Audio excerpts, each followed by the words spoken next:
Steve in Whitewater, Wisconsin, watching Free Speech TV on the Dish Satellite Network. Hey, Steve, what's on your mind today? Hey, Mr. Hartman, how you doing today, my man? I am very well. How about you? Well, it's good to hear your voice. Just real quick, man, you know, I've been on the planet 72 years now, and for the last 2 years I discovered you, and I've learned more from watching you and your program, just historically and politically. I am a genius all of a sudden, you know? That's I great. just want to thank you. But anyway, I got a quick thing, man. Okay. Conservatives say if you don't give the rich more money, they will lose all incentive to invest. As for the poor, they tell us they've lost all incentive because we've given them too much money. Right. Yeah. You know where I read that? No. In George Carlin's book. Oh, you're kidding.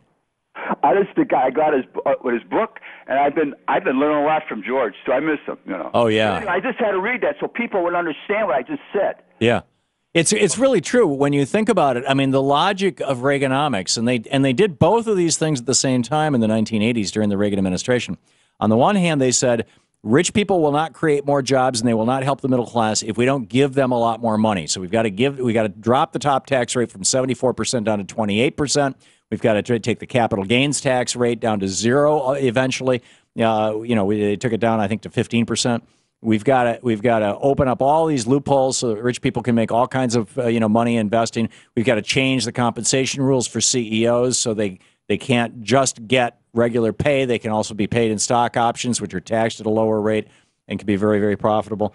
All of those things are going to make rich people work harder and make the middle class better. On the other hand, poor people are demotivated by our giving them anything at all. So we need to take away from the poor people the stuff that Lyndon Johnson gave to them with a Great Society, and that will motivate them.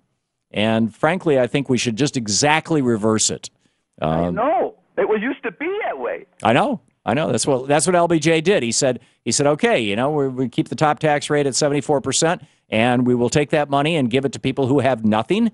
We will give them bootstraps. They will pull themselves up. It led to the first really substantial wave of a black middle class. It lifted a lot of people, white people in poor rural areas out of poverty, led to entrepreneurialism in both communities, the Hispanic community as well. I mean, it helped people on Native American reservations, just right across the board. And then Reagan came along and said, screw that. I know. It's really incredible. George Carlin was so... Hey, man, keep up the good work. I will do my very best, Steve. Thanks so much for watching Free Speech TV, and thanks a lot for calling in. It's always nice to hear, even if it's a distant echo from one of his books, the late great George Carlin and his perspectives, because he was such a wise man. We all learned so much from him. So.